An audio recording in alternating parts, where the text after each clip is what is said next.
Today is Tuesday, April 27th, and it's my joy to come to you today with today's devotional commentary from heartofashepherd.com.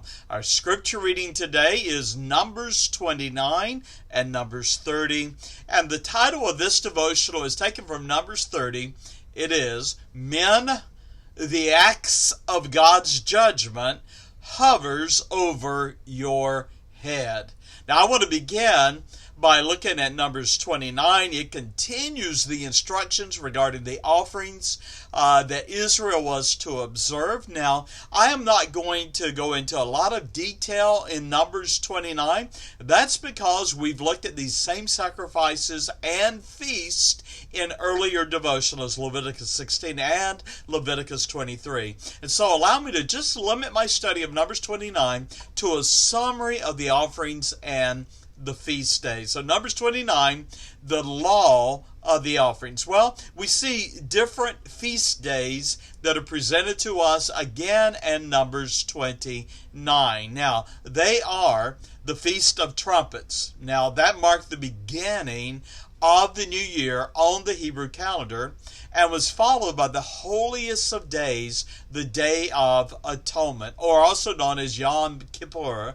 The Day of Atonement was the only day the high priest entered into the Holy of Holies with the blood of sacrifice. Of course, believers no longer, in our day, we no longer need a high priest or the blood of a sacrifice, for Jesus Christ has fulfilled the requirement of the sacrificial Passover, the Paschal Lamb, by his death and the shedding of his blood on the cross of Calvary. Now, the Feast of Tabernacles is the third festival that's presented here. It followed the Day of Atonement and was observed by Israel as a celebration of the harvest. The Feast of Tabernacles lasted 7 days. We've looked at it in an earlier discussion. And it began with the Sabbath rest, it ended with the Sabbath rest, and the sacrifices that were presented throughout these feast days were all presented to the Lord by the priests on behalf of the congregation of Israel. Now that brings us to Numbers 30. Now Numbers 30 might be very interesting to some of you that really do not understand or realize just how loving, how compassionate the God of the Bible is when it came to women. Yes, with women. You hear all about the Old Testament being full of legalism, but when you study the scriptures, you realize that it is actually a book of compassion and God's grace. Now, let's talk about Numbers 30, the making and breaking of vows.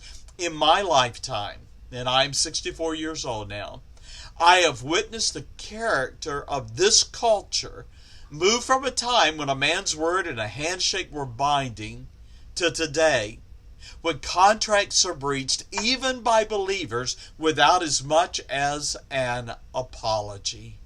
It may surprise you to learn the Lord's judgment in the matter of promises and vows.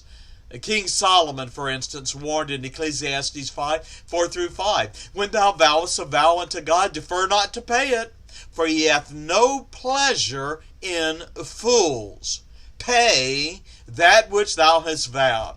Better is it that thou shouldest not vow than thou shouldest vow and not pay. And so we understand vows and covenants were not to be treated lightly, and I would say that's true today. And once a man made a vow, it was binding. Now, a brief challenge off to the side with the men. Be a man of your word. When you speak, speak truth. When you commit to a contract, fulfill the contract. Now, understanding vows were not to be made lightly. There was an exception, not for men, but for daughters and wives. God, in his wonderful benevolence, made an exception for daughters and wives who might have made hasty, ill-advised, somebody would even say emotional vows or commitments. Now here's the spiritual lesson, and then we'll look at the scriptures. The spiritual lesson is this: fathers and husbands are accountable. and responsible for the protection and care of the women in their lives. Now, sadly, that reality has been all but lost in the 21st century.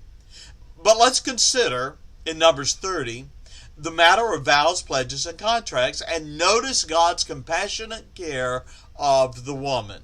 For instance, concerning unmarried women, unmarried daughters, and their vows. As long as a daughter lived in her father's household, she was by law under his protection. Not just his authority, but his protection. Now, should a daughter bind herself with a vow, that is, make a contract, or even make a vow to the Lord, and her father learn and say nothing, she would not be released from her vow. However, should a daughter vow and the father hear of it, he had the authority to recant her vow, and her vow before God would not be binding. Numbers 30 and verse 5. Now, with a young wife. Now, a young wife married to a husband, no longer under her father's authority, but she was under her husband's authority and therefore his protection. Should she make a vow and her husband hear of it and say nothing, a wife is bound by her vow.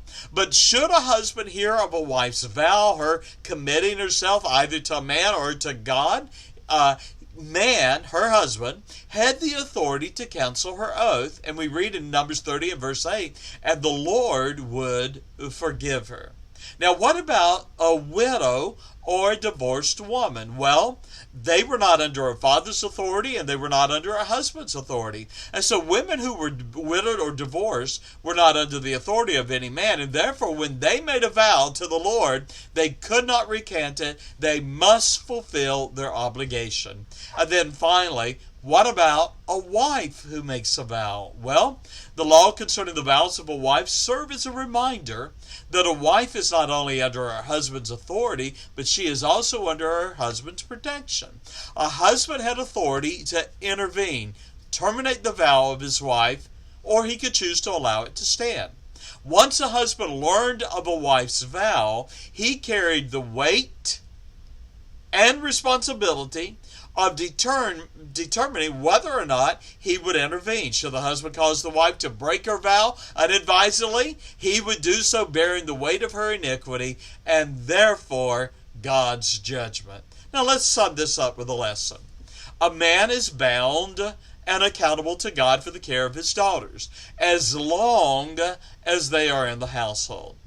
When making decisions in life, a daughter who is not married or a wife should take comfort in this. Here's the principle.